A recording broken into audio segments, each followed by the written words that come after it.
Title আর thumbnail থেকে তোমরা বুঝেই নিয়েছো যে আজকে কি, তবু বলে দিই আজকে হচ্ছে আমার ছেলের অন্নপ্রাশন। আজকে প্রথমবারের মতো আমার ছেলে অন্ন মুখে তুলবে, তাই আর কোনো ইন্ট্রো দেওয়ার প্রয়োজন বোধ করলাম না। তো এখন থেকে ভিডিওটা শুরু করছি, তোমরা ভিডিওটা কন্টিনিউ দেখতে থাকো। সকালবেলা উঠে পাপাকে একটু রাস্তার দিকে নিয়ে ঘোরাচ্ছিলাম, কারণ ও একটু ঘাবড়ে গেছিল। বাড়িতে এত বেলুনস দেখেছে, সব সাজানো গোছানো হচ্ছে, তারপরে এই যে এখানে নিয়ে এসছে, এই দিকটাও পুরো ঘেরা ঘুরো সাজানো গোছানো দেখে ও একটু ঘাবড়ে গেছে রীতিমতো। কেননা এইগুলো ও প্রথমেই দেখছে, কারণ বাড়িতে ও হওয়ার পর তো কোনো অনুষ্ঠানই হয় ওর কাছে, যেহেতু এগুলো ফার্স্ট টাইম, তাই একটু এরকম করছে। হ্যাঁ, পুজোর মধ্যে যখন নিয়ে গেছিলাম পুজোর প্যান্ডেলে গিয়েও এরকমটাই করছিল, আর আজ বাড়িতেও এইভাবে। আর আমি ঘুম থেকে প্রায় একটু উঠতে লেট করে দিয়েছি। বাড়িতে বারবার বলা হয়েছিল যে বাড়িতে কাজের জন্য একটু সকাল করে উঠতে, কিন্তু না, এই যে ঠান্ডা ঠান্ডা ওয়েদার পড়েছে, আমি ঘুম ছেড়ে কোনো মতেই উঠতে পারছিলাম না।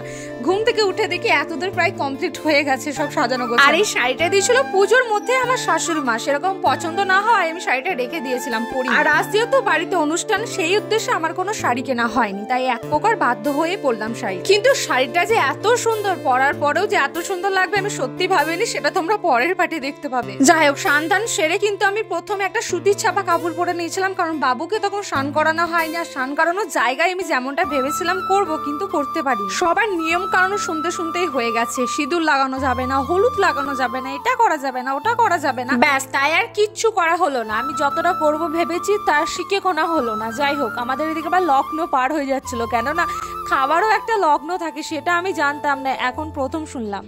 আমার ছেলে ভাত খাচ্ছে অথচ আমি দেখতে পাইনি। হ্যাঁ, এটাও নিয়মে নাকি আছে, ছেলে ভাত খাবে, বাবা অথবা মা কেউই দেখতে পাবে না। ভবিষ্যতে এখনো অনেক নিয়ম পড়েই থাকলো, শুনলাম যেটুকু কানে আসলো, এখনো অনেক কিছু নিয়ম আছে যেগুলো মা বাবা দেখতে পাবে না কোনো কিছু এরকম অনুষ্ঠানে। যাই হোক, আর কি এসব বাদই দিলাম। এই ভিডিওগুলো আমি দেখতে পেলাম পরে যখন এডিট করি আর কি, আর আমারও বেশ দেখতে ভালোই লাগছিল, কারণ ছেলে অনেক দিন পরে এরকম কিছু একটা সলিড খাবার মুখে দিল। বাই দ্য ওয়ে, চলো বাড়ি থেকে পুরো প্যান্ডেল, মানে খাবার প্যান্ডেল পর্যন্ত কিরকম একটু সাজানো হয়েছিল সেটাই তোমাদের সঙ্গে একটু শেয়ার করি।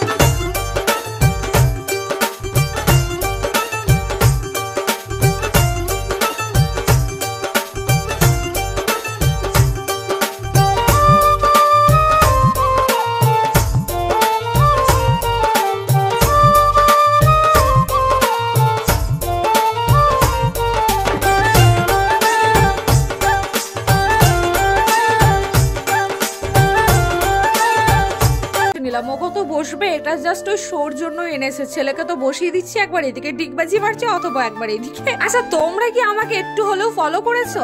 না, মানে এটা মিন করতে চাইছে না যে আমাকে অপরূপ সুন্দরী লাগছে এর জন্য ফলো করার জন্য বলছি, মানে আমি সাজতেই পারিনি যেরকমটা সাজবো ভেবেছিলাম।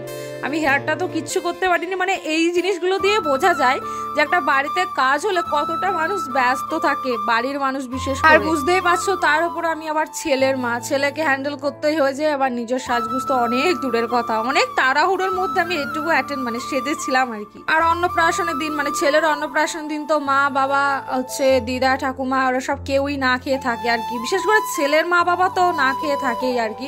সকাল থেকে না খেয়েছিলাম, মাথাটা প্রায় ঘুরে ঘুরে আসছিল, আমাকে আগে করে খেয়ে নিতে বললো, তাই আমরা সবাই মিলে বাড়ির টিম কটা আগে বসে পড়লাম খেতে। আর মেনুতে কি কি ছিল সেটা আমার একটা শর্টসে তোমাদের দেখিয়ে দেবো। সন্ধ্যার দিকে এসেছিল আমার বরের কিছু অফিস স্টাফ আর কিছু বন্ধু, আর তার চেয়েও মানে সর্বশেষে এসেছিল আমার বোনের হাজবেন্ড, কারণ জগদ্ধাত্রীর পুজো চলছিল আর ওর ডিউটি ছিল, সেই কারণে ও সকাল সকাল আসতে পারিনি। তো যাই হোক, এখানে খাওয়া দাওয়া করে আবার আমাদের বাড়ি গেছিল, কারণ আমার শ্বশুর বাড়ি থেকে আমার বাবার বাড়ি বলি রাস্তা বেশি দূরের নয় আর কি, সেখানে বোন মাকে দেখতে গেছিল।